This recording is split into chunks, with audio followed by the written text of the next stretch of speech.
Hey everyone, before we start, just a very quick note. We had a few sound and video issues during this recording with Douglas Murray. I really appreciate your patience with that. I'm doing my best to make sure it doesn't happen again and to keep improving the quality each time. For our viewers in Israel, there are subtitles available in Hebrew. Thanks for sticking with us and enjoy the conversation. Hi everyone, I'm Matan Chasidim and welcome to my channel. Today I have a truly special guest, so allow me a short story about how his words profoundly shaped the way I think and even the work I do today. So about 5 years ago, I stumbled upon a video of an old debate at Cambridge University. The question was simple: should Britain and the West oppose Iran's nuclear project or support it? On one side were three figures from Britain's elite, a diplomat, an academic, and a journalist, all convinced that a nuclear Iran would balance the Middle East. And on the other, a young British man, confident, fearless, who said that Europe would publicly condemn Israel, yet secretly thank God if Israel struck Iran. He argued forcefully that Britain's fear of acting against Iran said more about its own cultural weakness than about Iran itself. That moment moved me so deeply that I felt I had to share it with people in Israel. It became the first article I ever wrote for a newspaper, and I've been writing ever since. Over the years, I came to realize that this journalist was much more than a best-selling author or a renowned commentator. He's something closer to a modern reincarnation of Charles Martel, the 8th century general who was willing to do whatever it took to ensure that Europe and the West would survive. So today I'm truly honored to say, welcome, Douglas Murray. It's a great pleasure to be with you, and thank you for that very fulsome and kind introduction. Thank you very much. So I'm joined today by Noah Roichman, who will be co-hosting this conversation with me. Hello, Noah. Good to be here. Likewise. So Douglas, we're meeting on the release of your new book on democracies and death cults, Israel and the future of civilization. Hebrew version, it looks like that. על דמוקרטיות וכיתות מוות, ישראל ועתיד הציוויליזציה. And before we dive into the deeper themes your book explores about Israel and about the West, I want to begin with the war itself. You've been covering it from the ground since day one, actually. There's a sense of relief now with the ceasefire, but also a real concern that things will just go back to the way they were before, with Hamas still in power and no clear sense of a total victory. Many people here hoped for a more decisive end, maybe even an international plan like the one Trump once mentioned that could lead a long-term solution through Gazan immigration. What did you see as the best realistic solution, and can we still achieve it, in your view? That's a very difficult question, and I have sympathy with all the points you make, specifically people who had hoped that there would effectively not be Hamas leadership to still negotiate at this late stage. It's quite depressing to see, Hamas spokespersons still appear in the international media, and for Hamas to be able to make any demands. And there are many reasons for that. I would say, just quickly, before answering the meat of the question about Gaza, I think that it's worth mentioning when you say returning to the situation before the war. It's very important, I think, for Israelis to keep in mind another thing about what was happening before the war began, which was that Israelis were tearing themselves apart on that occasion over the question of judicial reform. As a friend of mine in Israel rather darkly joked to me in the months after October the 7th, Hamas were idiots. If they'd have left it another year, we'd have all killed each other. But the reason I highlight that is because I think it is very important that Israeli society remembers where it was before the 7th and does not return itself to such a situation of division, such a situation of internal infighting and much more. And to remember that to a great extent, the country cannot afford that kind of division, that there are deep questions in Israeli society, as in all societies, that need addressing, but that should be done in a way which does not tear apart the fabric of the country, that does not, for instance, mean that senior figures in the Air Force and elsewhere will say they will not serve or will not be called to duty. that is an extraordinary thing to remember in hindsight. And I really hope that people, now that hopefully peace has come, don't return to that period of before the 7th of October.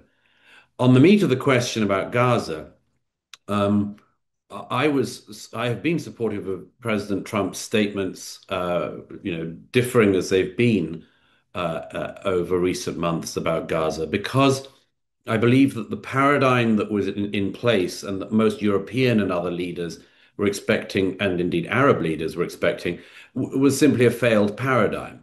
It looked something like, the IDF withdraw from Gaza, Gaza is rebuilt, a Hamas or Hamas-like entity regain control of Gaza, rocket fire begins again, and at some point there needs to be another war in Gaza.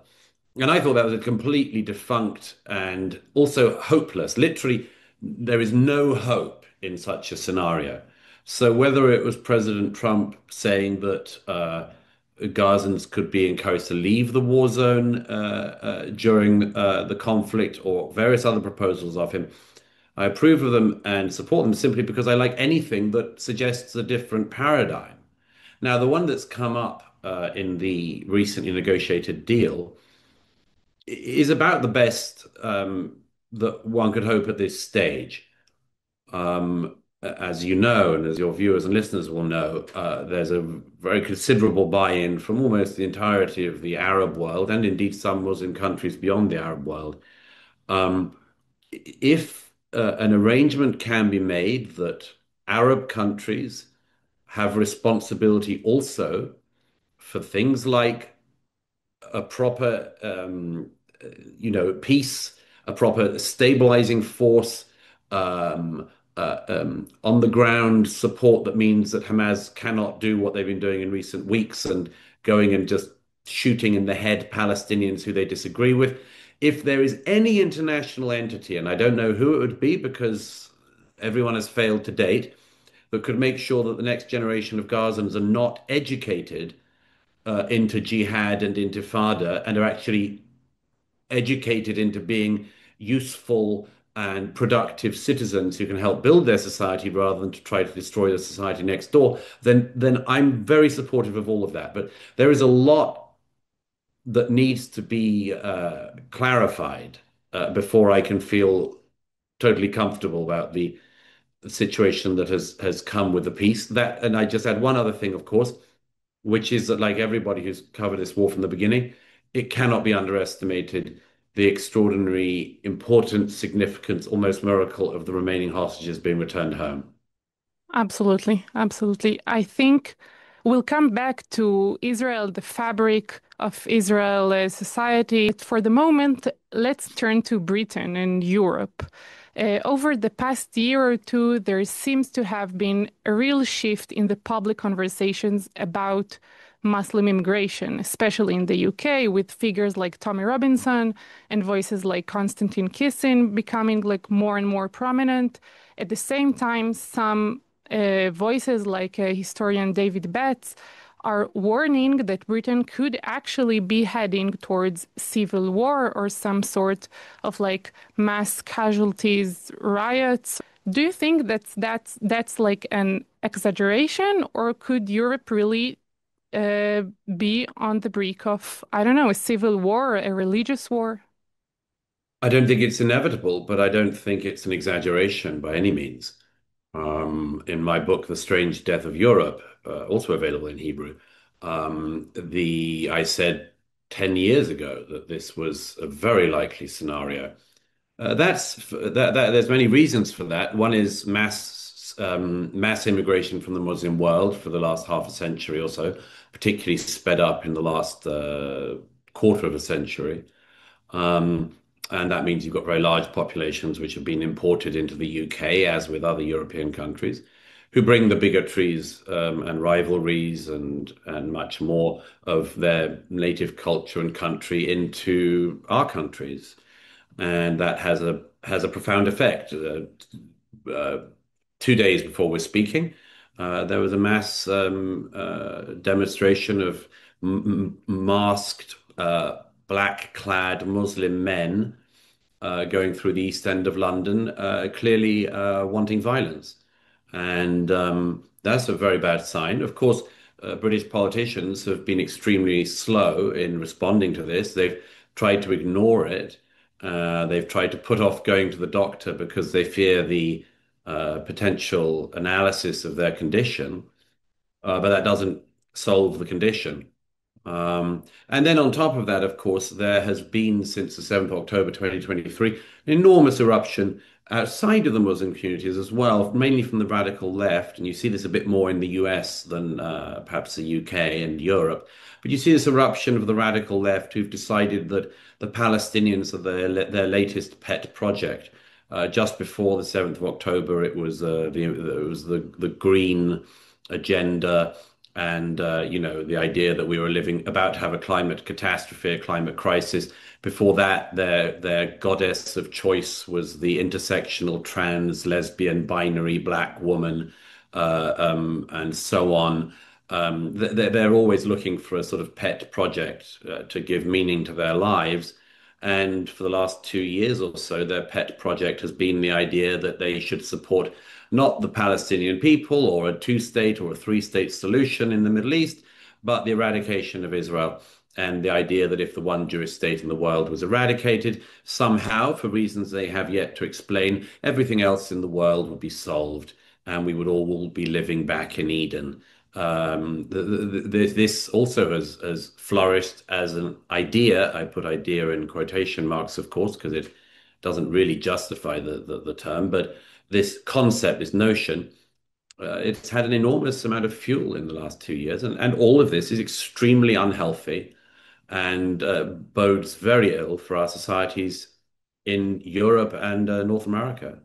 That's really leads me to the next question, which is if it would come to it and Europe will have to get involved in like some kind of violence or war against, I don't know, religious war or something like that, does the Western civilization have the inner strength to do something like that? Does it have the moral or spiritual strength to fight such a conflict?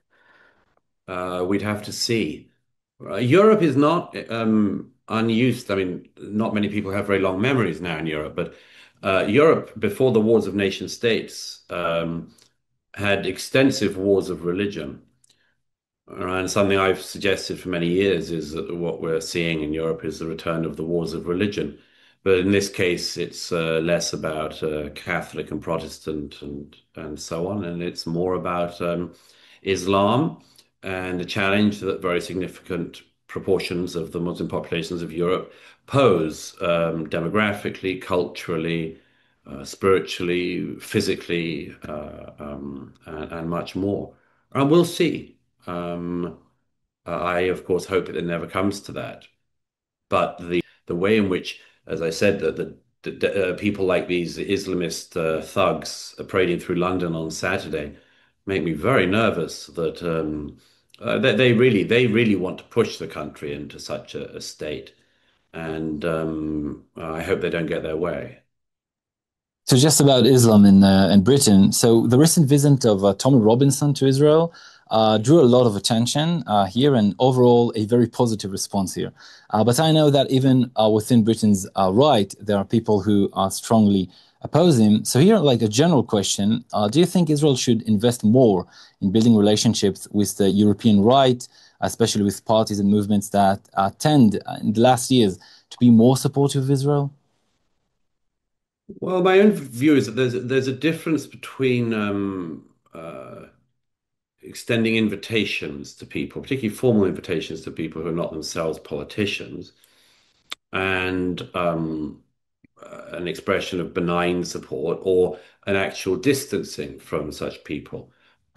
This is a very complicated area. I don't think, if I may say so, I don't think that Israeli officials are in a particularly good place to make some of these judgment calls, because these are very, very complicated calls to make. I think that as it is already, political figures in Europe who are elected pose a set of challenges to Israeli diplomacy because, for instance, there are some parties who are anti-immigration and anti-Islamist who are not necessarily pro-Israel or do not necessarily feel that they need to have any role in that particular fight.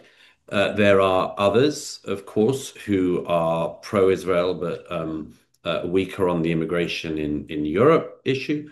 This is very, very complicated. I mean, I remember one Israeli politician saying to me many years ago that he often said that, anyone who's supportive of Israel and, desires the furtherance and success of the Jewish state is a friend. But if they're a friend only because they hate some other minority, then they can't be such a friend. Well, it's simply going to be incredibly complicated in the years ahead.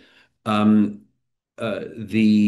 Tommy Robinson invitation caused a lot of criticism, and not just, as you say, from the usual suspects, but from people who are very learned, very informed, and passionate about issues that Tommy Robinson also addresses.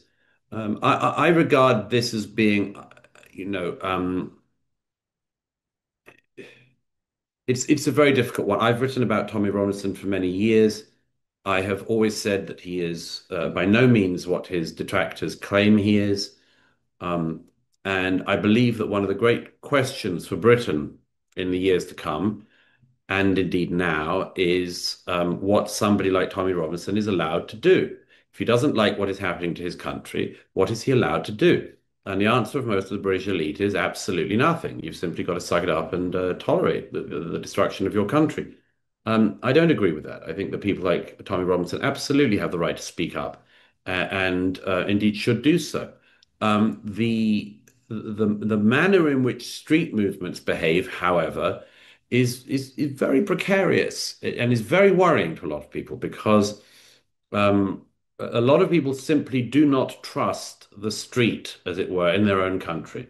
They don't trust the British public. They don't trust the French public and so on. And on occasion, there's something in that. Whenever anyone raises a crowd, there's always a possibility that somebody in the crowd, even one person, can destroy the cause of the whole movement. So I think there's a lot of concern about that. But I'm very ecumenical in lots of this, and as long as people don't incite violence or much more, I believe that if they're defending their civilization, they have absolutely every right to do so. In much of your writing, from the strange death of Europe and the War of the West to the final chapter of On Democracies and Death Cults, you describe the loss of faith as one of the deepest causes of the West decline. Do you think it's essential for the West to go back to have like a religious revival to survive, or do you think it's something else that they need in order to, win this battle of civilization? Well, you can't win such a battle. You can't win such a fight if you refuse to bring along anything in your own history. And that includes, for many people, the religious element, and for many people, it includes the historical element. I pointed out in the War on the West that one of the strange things that's happened in Western societies in recent years has been the war on our own past. It's not just the war on our own religious tradition, it's the war on our own history. So that every single hero in America, Thomas Jefferson, George Washington, Abraham Lincoln, every single hero has been attacked in recent years. And we see the same thing in Britain, where the greatest hero of the British public, demonstrably the greatest hero historically, Winston Churchill, has been assailed in recent years from the political left, and now also principally in America from parts of the radical political right. So for some people, the answer will be yes, a reconnection with the historic faith of the West, of the Christian faith. For many people, it will be at least something about informing themselves more about that, understanding where they come from. For other people, it will be a more of a connection with their culture. Of course, these are not by any means things that can be taken in isolation.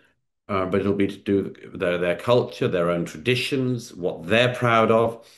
The Catholic American writer and editor of First Things magazine, Rusty Reno, has referred to the return of the strong gods. That's what I expect to see in Europe, which is that with the challenge that the Islamists pose, Europeans, including Brits and Americans, actually will return to the strong gods. They'll return to either their religious faith, or they will return to the national identity, or both. There's a complexity about this corner. It's by no means as simple as some people think. You cannot will faith. You cannot will faith in others. And this is something that Europeans have learned the hard way over the centuries. Nevertheless, I would like to see a strong church that preached the church's values. I would like to see a strong Christianity that actually preached its own gospel, its own traditions, instead of shying away from them. And I believe that absolutely, in the face of a civilizational challenge, you have to come to the intellectual, moral, spiritual battle with your strongest weapons. And I say that, as I say, metaphorically, but you have to come well armed spiritually. And I think that, in my observation, many people are waking up to that fact. So, in your recent conversation, very fascinating with Jordan Peterson about your new book on Israel, you said that Islamists understand that if they want to destroy the West, they must begin with Jerusalem. Many Israelis, however, tend to shy away from statements like that.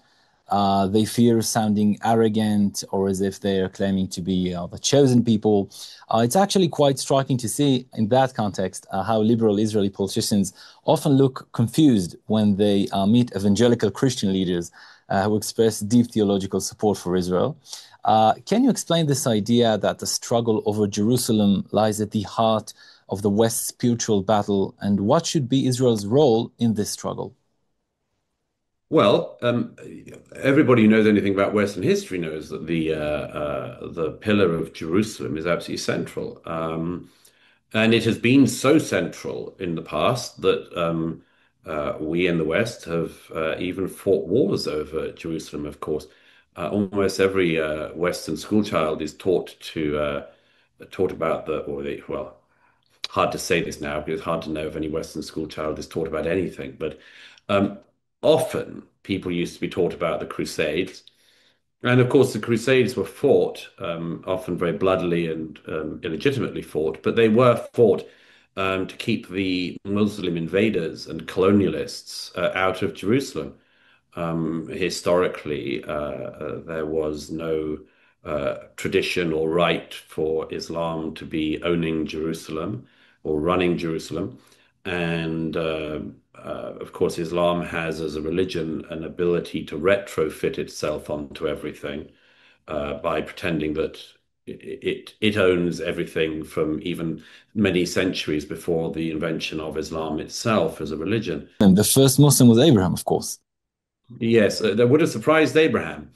And yes, so the Muslim rewriting of history, including the Muslim rewriting of the Crusades, has been pretty successful to a lot of ignorant Westerners. But I just mention that because, yes, we have often in Western history fought for Jerusalem. And there is a deep reason for that, which is, and the deepest reason is that the West relies on the pillars of Jerusalem, Rome, and Athens. And today, the one of those pillars that the Islamists and others see who wish to destroy the West, and that is not an overstatement, but the people who wish to destroy the West realize that the pillar that they think they could knock away most easily is the pillar of Jerusalem.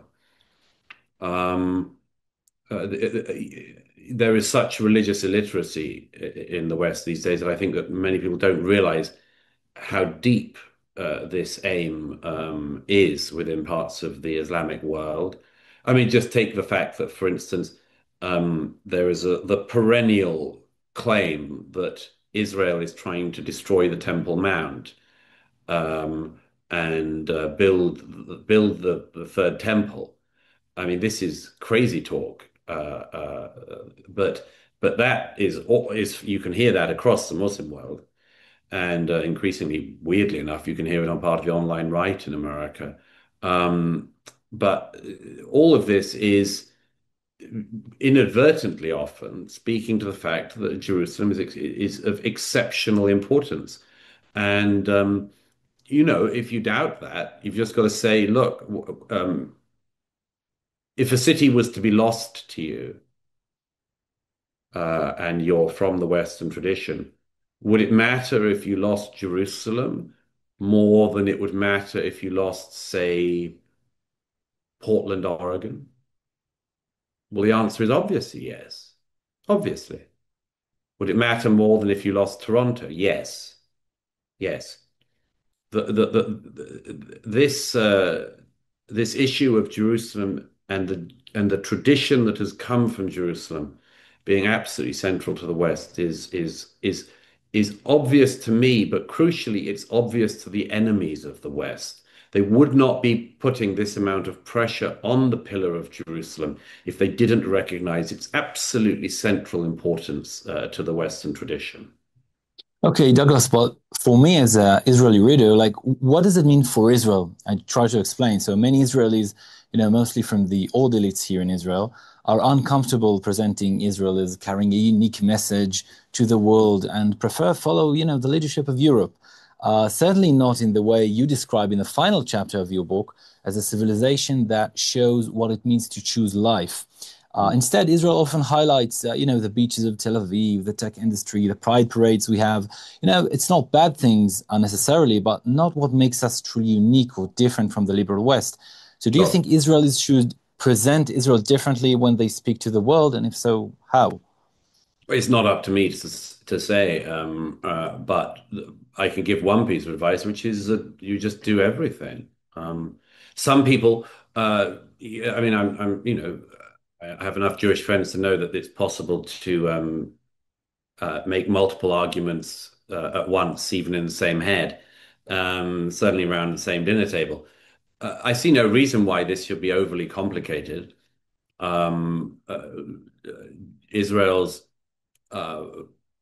progressive, if you like to use a slightly toxic word, progressive aspects are very important in many ways. I mean, they're also always used against them, like everything is. But Israel's, sort of progressive elements are important to show people that, it's different from its neighbors, and that's just the case. I mean, there's nothing wrong with showing how diverse in the good sense Israel is as a society. At the same time, I wouldn't only, highlight that any more than I would only highlight, the people who spend all day studying in yeshiva.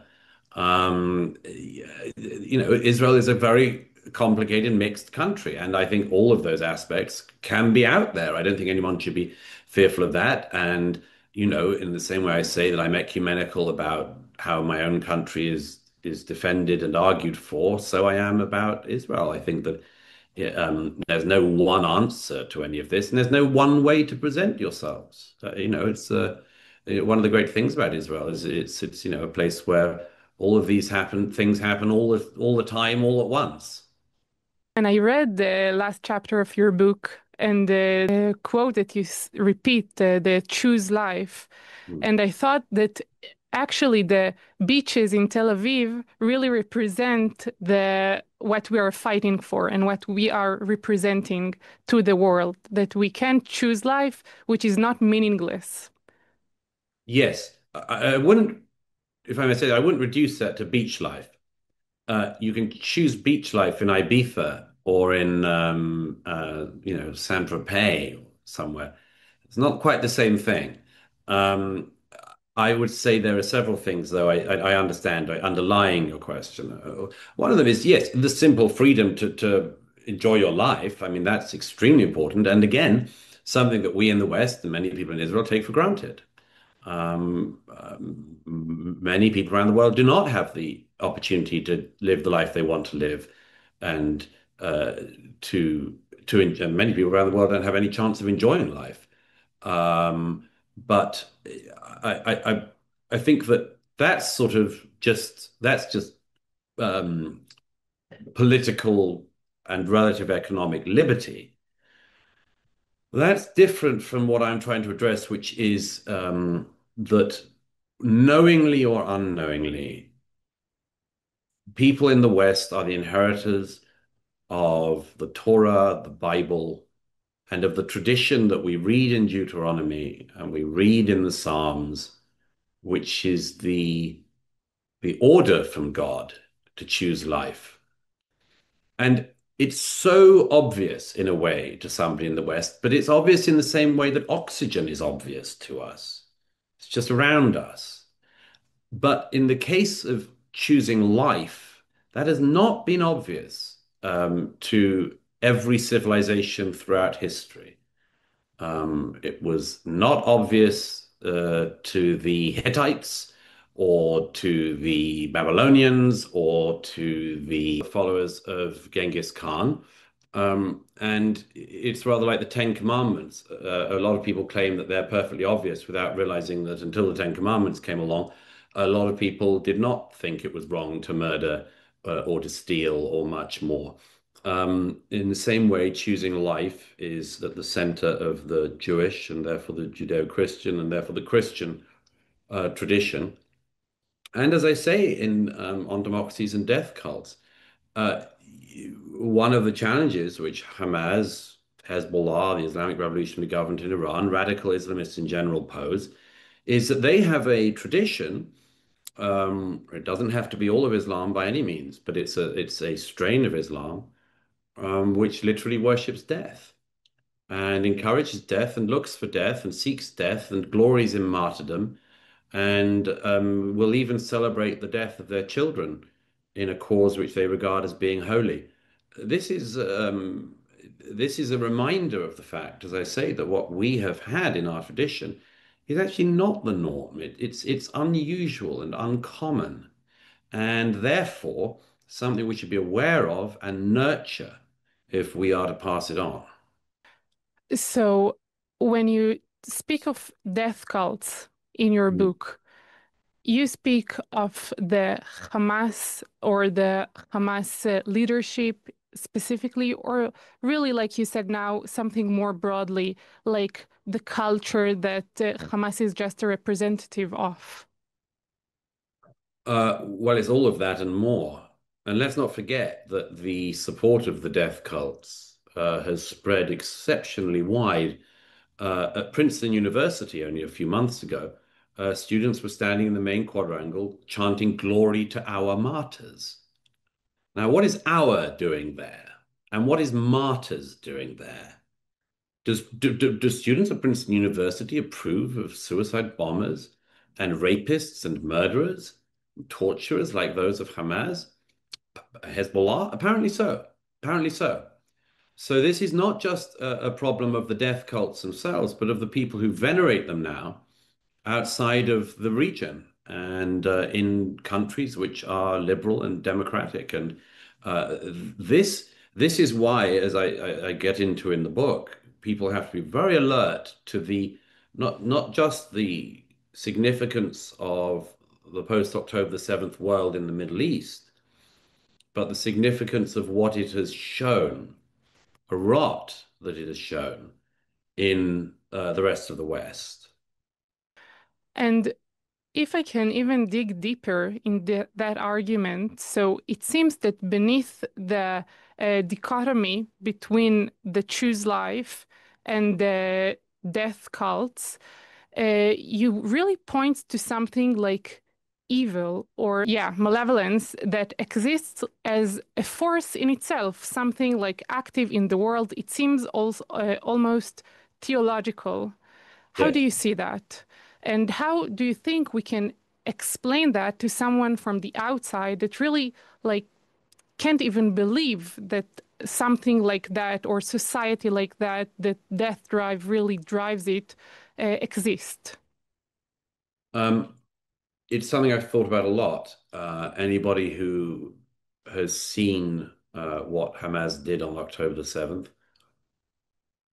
anyone who's watched the videos, or as I did, went to the scenes of the atrocities in the aftermath and met survivors and much more.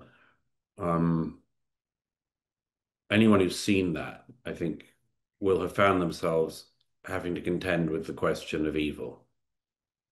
That it is not simply a matter of not being understood or of not having the socioeconomic situation you might desire, that there is such a thing as evil that exists in the world. And as somebody who is a natural skeptic on many theological issues, I found myself rather changed by this. I've seen many terrible things in my life, in my work, but there was something about the ecstasy in evil that the terrorists demonstrated on the 7th, which alarmed even me into realizing that this was of an order of significance beyond the merely political or the merely geopolitical. I quote in the book the great late Dieter Sereni, a great writer who wrote on a number of Nazi war criminals, but also on a number of people like Mary Bell, the child killer.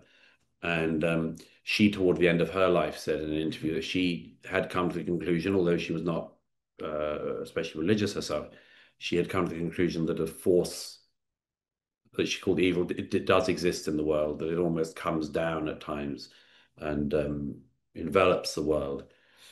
I do agree with that. I have come to agree with that. And of course, I suppose that, as some of my more religious friends have pointed out in recent years, to dwell on the question of evil, as I do in this book at a point, is also to raise the question of what is its opposite, what is the good. And there are many answers to that. I can throw one out there right away, which is I was recently in Canada, and I met the parents of a young man who was murdered on the 7th of October, who was an unbelievable hero. He was at the Nova Party, and when Hamas were attacking, he defended the young people hiding in the bomb shelter behind him and saved many lives. And I had the opportunity to say to his parents what I truly have come to believe, which is that their son died in the greatest, doing the greatest thing and performing the greatest act that any human being can do in their life, which is to save life. And he gave his life saving life. And that seems to me to be all the difference in the world. Probably the greatest difference in the world between the death cults and this, between evil and goodness, whether or not you actually are willing to fight for life. So just before this, speaking of theology, so you also written just now on the Free Press in your last article there that after this time in Israel, you've been turning to scripture more than ever, and that you now have more rabbis in your life than most of your Jewish friends, maybe more than Noah has. So would you say that what you've experienced in Israel has, in some sense, been some kind of a spiritual experience for you, maybe? Yes, I think in some way, yes. And I think some of that is still sinking in. And I think it has to do, yes, with seeing so much evil and also considering and seeing so much of the good. I think in ways that I haven't entirely processed yet. Yes, it has changed me, but that's not the important thing. The important thing is not myself, but the wider culture, our countries, and No, but we are curious. We are curious about you now. well, yeah, but I mean, I'm not. I don't like being drawn into self-reflection too much. I say in the book something which I wouldn't often say, which is, yes, about myself, which is yeah, my least favorite subject. But yes, I mentioned that actually seeing the way in which Israeli society responded to the seventh is something that has definitely changed me and inspired me, in fact, because I think that it's rather like one of those internet memes you see where they have a sort of fork in the road and it says, which way, Western man, you know. There's a fork in the road I'd seen for a long time, which was endless degradation and denigration and humiliation and subjugation and much more. And I've seen in the last 2 years with my own eyes, particularly with the younger generation in Israel, what it is like to be willing actually to raise yourself to the moment and to be fit for the moment, more than fit for the moment, and to stand up and defend your people, your tradition, your way of life, your loved ones, and much more. That without doubt has changed me and made me wildly more optimistic than I think I've been in years.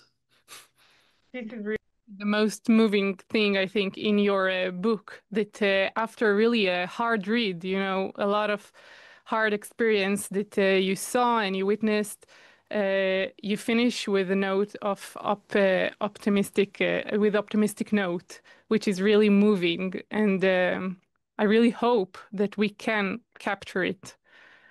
I agree. I agree. It was how I wanted to finish it, but it's also how I feel and how I felt. And there's a lot in this book that's hard to absorb for readers. It's tough, and some of it's very unpleasant and ugly and stares into the heart of darkness. But I hope that I show readers that there's also a way out of that. And I've seen it, and I want to encourage other people to see it. Okay, so enough talking about you all the time. I want to talk about conservatism. I know that one of your biggest influences, maybe I could say, was the Sir Roger Scruton. Me too, it was my one of the biggest conservative thinker I like to read. So in your writing and public work, you clearly stand as a defender against the woke culture and the neo-Marxists. But when reading conservative thinkers and conservative activists today, it often feels to me that something is maybe missing, and maybe it's a sense of vision that spaces a lot of time then is left for leftists to fill. So do you think that's a built-in flaw in conservatism, or can one preserve tradition and still not be afraid to speak about the future with a strong sense of vision? Well, there's a way of seeing the dialectic of politics, to use an old-fashioned phrase, which is the left presents ideas of change and then the right resists them, and then some kind of synthesis of the two emerges. I think it was, yes, it was Roger Scruton who I remember once describing the job of conservatives to be to fight the next battle they were going to lose. That was a joke, of course, in part, because there's many things to be said about the conservative tradition, one of which is that it recognizes the innate significance of keeping hold of things that have worked. So if you could even, to go into Scrutonian terms, you might talk about architecture. There are styles of architecture which simply work. They have worked historically. Even about beauty, right? Including because they're beautiful. That they are pleasing to the eye, that they are pleasing to live with. And although that's not to say that you always just repeat the same type of architecture, it means that innovation is not of itself the good. And there are places where innovation is obviously good. Science, medicine, although again, there are times when science and medicine can go to the bad. But that's an area in which innovation is different from the way it is in many cultural aspects. I don't believe that there's any problem that conservatives can't face by saying, we will consider, we will look at what you're doing, and we'll judge it. We'll if you come at us with, there's one I've written about in past years in the era of woke, which I'm sort of rather pleased not to ever have to speak about again. But just to sort of return to it briefly, there would have been a perfectly reasonable advance which the left could have made about the situation of people who were, for instance, born with genital abnormalities that made them among the tiny number of people in the species who are known as intersex. It's a terrible condition to be born with. It leads to much unhappiness and in the life of a person and much misunderstanding. And therefore, if the left had said we need more understanding of people who are intersex and more sympathies and knowledge of it, that would have been a perfectly reasonable argument to have made. And I said this in The Madness of Crowds, which came out in about 2019. But that was not what the portions of the left did. They decided to say there's no such thing as sex, no such thing as men and women. It's all a continuum. And if the big bearded man with a penis wants to enter the women's weightlifting, then, good luck to her. And that's insanity. And that's a good example of where the left-right dialectic favors conservatives, because biology, for instance, is conservative. I mean, it's a tradition that's locked in place, and there ain't much you can do about it. And so when the left comes up with zany ideas on that, they fail. But there are other things which, for instance, in economics, the left is quite often at an advantage because it offers the population the opportunity of what they call free stuff, as if money, again, just sort of falls from the skies like rain. And that things you bribe the population with are not things that the population will have to pay for in some means in taxation or in inflation. And it's in economics, it's often harder for a conservative because you point out the facts of economics, but you're against somebody who's offering people free stuff. And a lot of people fall for the free stuff. So it's a constant, but I don't think that one should be, particularly concerned about left, right on these things. I think it's a healthy debate. No side is ever going to win forever. And as long as as long as the debate is based in reality, and as long as you actually got the same aims, such as, for instance, the thriving of your society, I'm perfectly fine with the nature of that debate and indeed welcome it. It's only when people, for instance, would like my society to go bankrupt so that it falls apart, or would like to ruin the great buildings and put up monstrosities in their place. It's only then that I do get exercise, because there we're only in the realm of destruction, and that's not something that I can approve of. So, question about from the issues of global conservatism, maybe to Israeli heritage. Some argue the world will never accept Israeli sovereignty in Judea and Samaria, which often called the West Bank. Just the other day, I told one liberal professor here in Israel that giving up on our historical justice, on the Jewish right to live where our civilization began, is a very big mistake. Not just, beside the security considerations and what it means to the Islamic civilization that's surrounding us. How do you see this issue from your perspective? Well, it's enormously complicated. You don't need me to tell you that. And there are lots of push and pulls in different directions. Myself, I think that it is there is a certain I've spent much time in Judea and Samaria, the West Bank, in Arab areas as well as Jewish areas and in mixed areas. And I mean, I understand I think I understand the claims of most sides on it, and I recognize it as being exceptionally tricky. And I remember even years ago, interviewing Zippy Livni about this question in front of a live audience, and she described it as, because she had a vision then for potential partition, and she described it as, it would be the world's ugliest border that would have to be drawn up. There are lots of things to say, and of course the situation is evolving. I understand the Jewish Israelis and others who point out the slight oddity of the Jewish state being reestablished just next door to where the prophets walked. There's the prophets did not walk in Tel Aviv. They walked in the hills of Judea and Samaria. And this is now there is, however, a counter argument to that, of course, which is, look, it may not be exactly the land, but it's near enough, and there was Jonah tried to flee from the sea, from Jaffa, from Tel Aviv today. So that's maybe maybe, but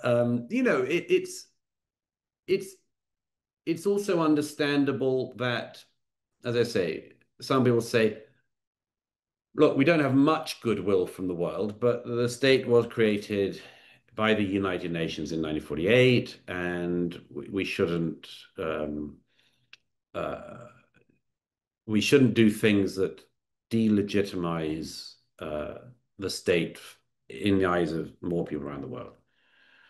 My view is that this is a particularly complicated question because, of course, it's always been an evolving question. And I can think of no other situation in conflicts around the world where a side, in the case of Israel, the Arabs before the rebranding of Palestinians, of course, and so on. But I can think of no other conflict where one side, the Arabs, kept on trying to annihilate their neighbor, kept on losing, and were expected to just go back to the status quo ante of the day before they started the war. Historically, it's been a completely understood phenomenon that if you start a war and you lose territory. And I mean, in Central Eastern Europe, the Treaty of Trianon was devastating for the Austro-Hungarian Empire. But they shouldn't have fought and lost a war, and there are prices to pay for that. And I don't say it with any glibness. So the oddity of the situation with Judea and Samaria is that there are so many potential outcomes that have not happened. I mean, Jordan is obviously a Palestinian state in all but name, and the Jordanians don't seem to care very much for the Palestinians in the West Bank, and but I'm rather like the Gaza issue. I would like.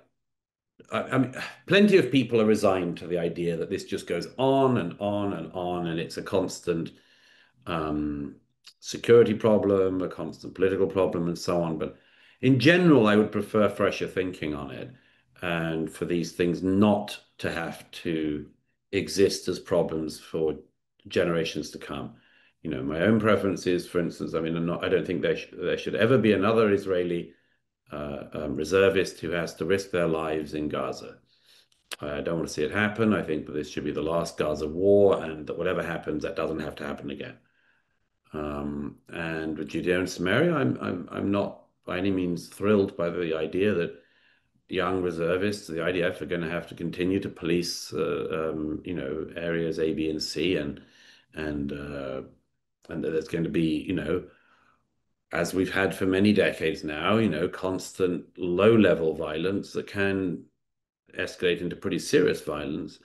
And I'd rather see an answer to that. But what the nature of that answer is exactly, I do not know. I mean, I have some instincts about it, but it's really not for me to say. It would be good if the international community and others realized that if you keep pushing a situation that doesn't work, the problem will keep getting worse, or at least certainly will not improve. And one of the ways I've been saying that, you can tell somebody's never thought about anti-Semitism if they say a phrase like, that's why we need to exterminate and stamp out anti-Semitism once and for all. That's a sign you've not thought about anti-Semitism. A sign you haven't thought at all about the Israeli-Palestinian issue is if you say in 2025, that's why we need to double down on the two-state solution, because there is not a two-state solution available that I can see. I can see a sort of three-state solution where Gaza is something else, Israel exists, and bits of the West Bank, Judea and Samaria are somehow more formally governed by the Palestinian Authority than they currently are. But I've been there enough that I know that the PA is a state in all but name. It has its governmental buildings, it has its areas, it has its, budget, it has everything else. And if people want to, play around with that, I suppose they can. But if they think that there's a two-state solution on the table at the moment, they're just showing they haven't thought about this at all. So if we are talking about new solutions, new ideas, maybe we should talk about new names or new leadership. Some voices in Israel, especially in the right wing, argue that given how the wars ended and Netanyahu, which you interviewed for this book, Netanyahu's well-known tendency towards caution and maintaining the status quo. So many right-wing people say that maybe it's time for a new leadership, a leadership that comes with a new vision to Israel, to Judea and Samaria, a new solution maybe. What do you think of that? Well, that's up to the Israeli people to decide at the ballot box. There will be elections, late next year? That's the timeline, I think, unless anything was to happen in the meantime for an election to be called. I would expect by then that a new generation of people will be entering politics in Israel. I would hope so. There have been so many heroes of the seventh and since the seventh, people with enormous military and moral also clout, that I would hope that there was an injection of new talent into politics in Israel. It ought to happen. And when you say fresh thinking and so on, as always, that depends. The problem, as I see it, that Israeli politicians face in this regard is that most countries in the West can afford for a time to dream dreams that don't work.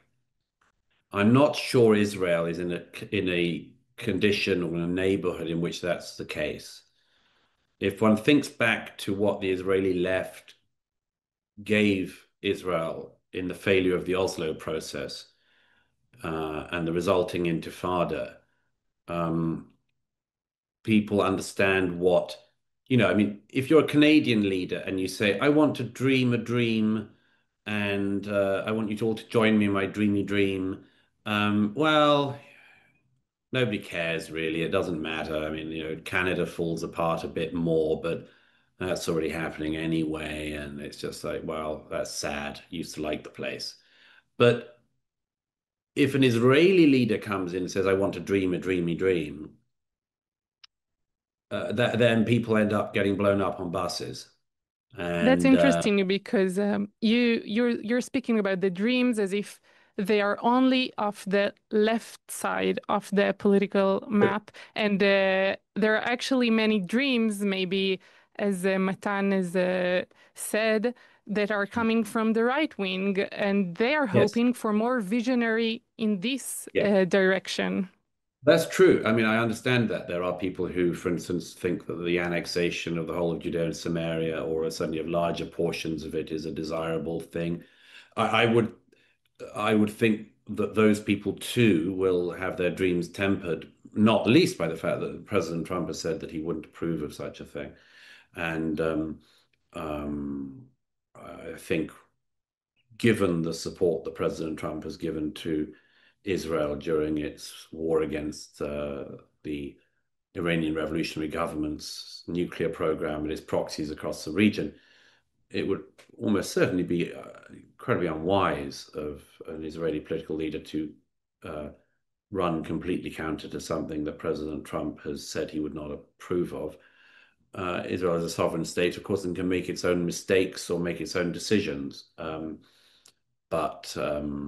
Yeah, I mean, I would be careful of the siren songs of all sides on that, and at least weigh up judiciously at the ballot box and afterwards which dreams are plausible and desirable.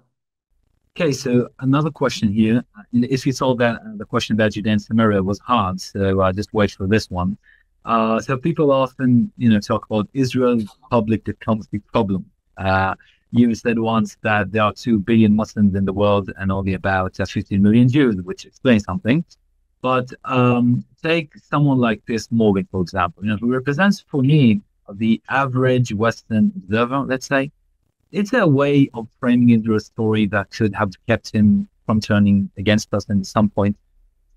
Well, I don't think that Piers Morgan represents the average Western person. I mean, no, no, I don't think so at all. I think he's a highly unusual person, highly driven, highly desiring of controversy, highly desiring of clicks and the monetization of clicks, and talented, and willing to go where he finds controversy.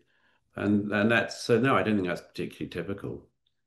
I think if I was to take what I think you thought you were saying, would there have been any way in which, say, a Piers Morgan-like figure who was supportive of Israel immediately after the massacre and then turns against it within a couple of weeks had not done so? I would say probably only if Israel hadn't done very much, really. If Israel had not responded to the 7th of October by the use of intense military force in order to not just destroy Hamas, but to force Hamas to release the hostages, then yeah, I mean, maybe some more people in the West would have remained vaguely on Israel's side. But I mean, I simply think there are very large numbers of people outside of Israel, as well as inside Israel, who always think they know best how to run a war when they've had no experience of running wars or seeing wars or even knowing about wars. The phrase armchair warrior exists for a reason. And, I still have a challenge out to anyone who wants to accept it seriously, which is, tell me what you would have done if you'd been Israel after the 7th that would have defeated Hamas and released most of the hostages, other than what Israel has done, or some very slight alteration of it. But if the answer is, I occasionally hear people saying things like, "Well, the hostages were released during ceasefires." And you think, yes. And do you think that Hamas handed over hostages during ceasefires simply out of the kindness of their own hearts? Or do you think they were forced to do it by the actions of the IDF and the IAF and so on? I have yet to hear anyone seriously present what they would have done differently. And we all have views of what might have been done differently. I was asked a little while ago what I thought about the Israeli attack on Qatar. I said I thought it was about 2 years too late. Um, uh, I would have liked an American president to fly to Qatar on the 8th of October and say, hand over all the hostages now, or else you've got the might of the world coming at you, including Qatar. I would have liked to have seen that. I would have liked to have seen Western governments whose citizens were kidnapped threaten hell on the people who'd kidnapped their citizens. And there's a lot of what ifs. I mention in the book a scene in which Joe Biden cried with some of the parents of people who'd been killed, but I wish there'd been a commander-in-chief and not an emotor-in-chief at that moment in history. Mm-hmm. We all have what ifs, and things. You don't have to be blindly in agreement with everything that the Israeli government has done or anything like that, but at least come up with something plausible. And I'm afraid that many of Israel's critics just they don't have any idea of what the complexity of the fight they've actually had to fight and the war that they've actually had to wage. Yeah, it sometimes felt like the Western communities, like in Europe mainly, they support Israel when Israel is on the losing side. When Jewish people are dying, then you support the Jewish people. And when we are in the position of the victim. And you speak a lot in your previous books about how the guilt really is a force that weakening the Western civilization. And sometimes it seems like very similar to the idea, the guilt in Christianity, the original sin, the fall, like Yes. the Western civilization is going with something like original sin, the colonization right now, or imperialism or Orientalism or whatever. Okay. Yeah, I think that's right. I mean, I mentioned that in The Strange Death of Europe, that I mean, the much of what you see in Western anti-Westernism, and in fact in Western anti-Israelism, is a form of sort of spilt Christianity, which is uh, looking to atone for alleged original sins. American college students, to the extent that they're taught, are taught that they are the inheritors of a colonizing white supremacist genocidal forebears. And as I mentioned in Democracies and Death Cults, it's perfectly clear psychologically that many American students, having been accused of this original sin themselves, wish to relieve themselves of the sin by attacking Israel for committing these same sins today, falsely. But there's a clear psychological structure in place there. And I think that it's unfortunate, yes, that Israel finds itself as the projection mechanism for a lot of psychological failings within parts of the Western mind. People should understand them and should try to correct them, but that's almost certainly ineradicable to some extent, yes. Okay, so just for ending, I know how much you like to talk about yourself. So another personal question, and I'm asking because I struggled with myself. I just thought before the interview, with all your writing and traveling and speaking, how do you still find time to renew yourself and keep reading new stuff? That's a nice question. By doing it, simply by doing it, anyone who does what I do always has to be on the lookout for making sure that your intellectual tributaries don't run dry. And I can spot, I'm afraid, when I know a writer or thinker who has dried up, and I don't mean that in terms of that their pen doesn't run anymore or their fingers can't type. I mean that there's nothing new coming into the lake. And I have several ways to try to address that. One is you have to carve out time in the day, in your life, to not be doing to not be just putting out ideas, or not just writing or speaking. You have to have time to drink in new things. And the two best ways I know for that are, firstly, by reading, and the second is by surrounding myself as much as possible with stimulating, interesting, and also brave, I think, people who stimulate me and stimulate my thought, and make me think about things. And I love that. I mean, I love being, I mentioned in my free press piece recently, I love it when I put an idea out there and somebody really intelligent, and it doesn't have to be anyone famous, but or anything like that, but just somebody smart says, I think you're almost right on that.